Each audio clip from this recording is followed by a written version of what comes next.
Hey everyone, so it's Hearth and welcome back to my channel. In today's video we're talking all about the Autumn Equinox and the way that I'm going to be celebrating it for 2024.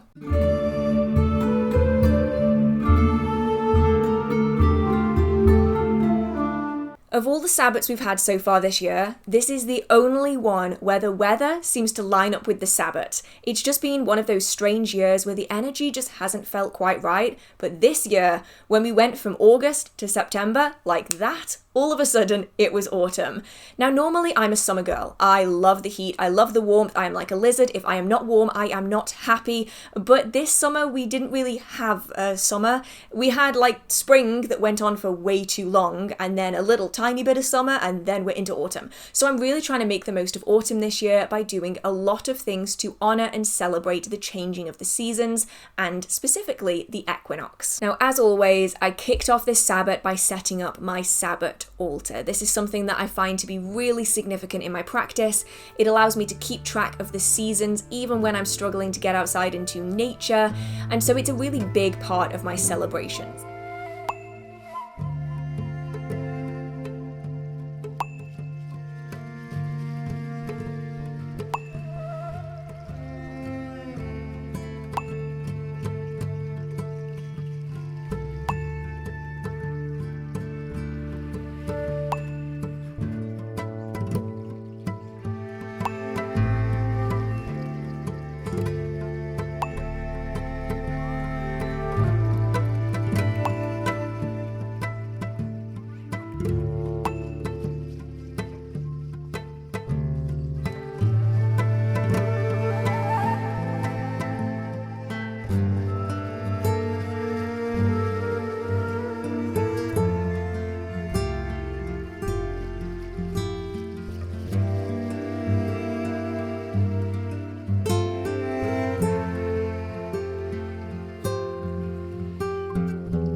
So this year I really wanted to spend a lot of time out in nature, especially if you work in a town, a city, or in an office. You may not get to see the countryside as often as you would like to, so it's a good time to get outside, get some fresh air, and experience some of the changing of the seasons.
So much water on my lens.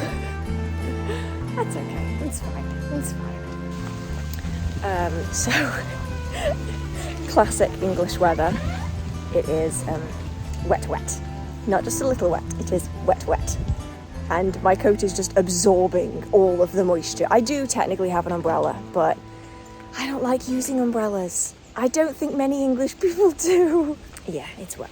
It's okay though. It's pretty and it sounds nice and it looks really pretty on the lake, so I'm okay with it. I used the umbrella for about 10 minutes and then it got so windy that it was pissing me off, so I took it down again. This is why we don't use umbrellas. And with being out in nature also comes a changing in the vegetation, a changing of the flowers, a changing of specifically the berries and the nuts and seeds. And this equinox, I really wanted to focus on working with the energy of the natural world. I wanted to be focusing on what I have around me in my spells and rituals, in my activities to honour the Sabbath season. And so I went to the hedgerows and I went to the orchards to see what I could find. Now this time of year is really abundant with rowan berries if you want to make things like rowan berry charms. I will link my video up here if you do want to check that out. It's also abundant with elderberries if you do want to look into making some elderberry cordial, elderberry syrup, elderberry wine. There's a lot of options out there, though I will put a little bit of a warning here to say that the green berries and uncooked berries are quite toxic, so please make sure that you do your research before you do anything with elderberries. But primarily what I wanted to focus on were blackberries and apples. And these are very traditional ingredients for a blackberry and apple crumble. And that's what I decided to attempt this Sabbath. Now, baking has never been my forte. It's never been something that I'm good at. You'd think that I would like baking because it's very specific, very meticulous. There's a recipe that you have to follow. You follow the book and then you get a product at the end of it. But I've always been kind of nervous of doing something wrong, and so I've never really looked into baking. But since I did the cookies for Yule last year, I've really wanted to get into baking a little bit more, and I love blackberry and apple crumble. Now this year we actually couldn't find that many blackberries. Although the videos that I'm showing you now do have quite a few blackberries on them, there aren't necessarily enough for me to want to take them away from the natural world. A lot of animals rely on fruits and berries for their survival, and also it's said that you should always leave the smallest berries for the fair folk. And so when there's not that many blackberries out, I tend to get them from other sources. So we did store buy some blackberries because I really didn't want to be taking an already limited food source. And I found a recipe in an old-ish cookbook. I was rifling through my parents' cabinet of cookbooks. I'm sure that many of you will have parents like mine who have a lot of them and yet never seem to use more than a few. And I found this cookbook from 1980. Now there are a lot of dishes in here, but I was mainly focusing on this particular blackberry and apple crumble. Now because of the ingredients that I had, I halved the recipe, so it made 2 to 3 portions of crumble instead of 4 to 6, which I actually think is a lot more manageable, especially if you are harvesting the fruit and berries yourself.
It was actually a fairly simple process. We used one cooking apple and we used one eating apple because cooking apples tend to break down faster than eating apples do. The eating apple gives it a little bit more texture, so it's not just apple mush with blackberries. We then washed the blackberries, dried them off, added those in along with some sugar, mixed that all around, and then for the crumble, you take butter, flour, and sugar, and you essentially rub it between your fingers like this until it becomes kind of like a breadcrumb texture. You add that to the top of it, and then we put it in the oven and baked it for 40 minutes, and out came the most incredible blackberry and apple crumble. More than half of it, I think, was eaten almost the minute it came out of the oven. It did not last long.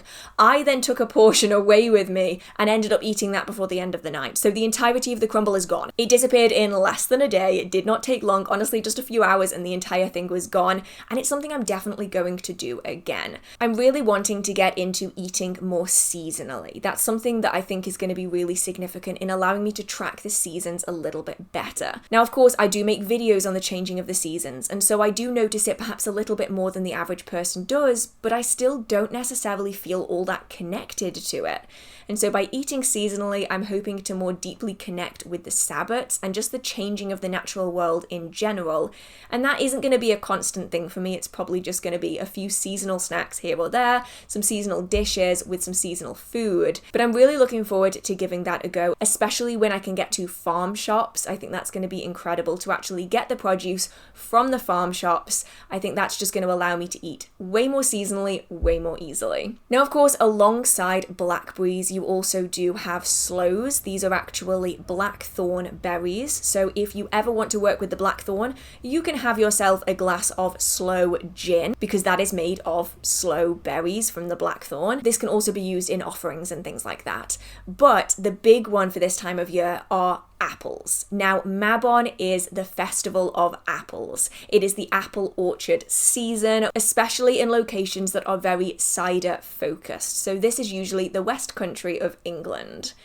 Now, apples are the symbol for Mabon. Now, I do think it's important to recognise that Mabon is a more modern adaptation of earlier traditions to fit into the 8-spoked Wheel of the Year. The name Mabon is not a historical name for the festivities, it's a new addition to make everything fit nicely within the Wheel of the Year, and so you can choose to celebrate Mabon, you can choose to celebrate the autumn season, you can choose to celebrate the autumn equinox, whatever it is that you feel particularly drawn to. You can choose to not celebrate anything if you don't want to.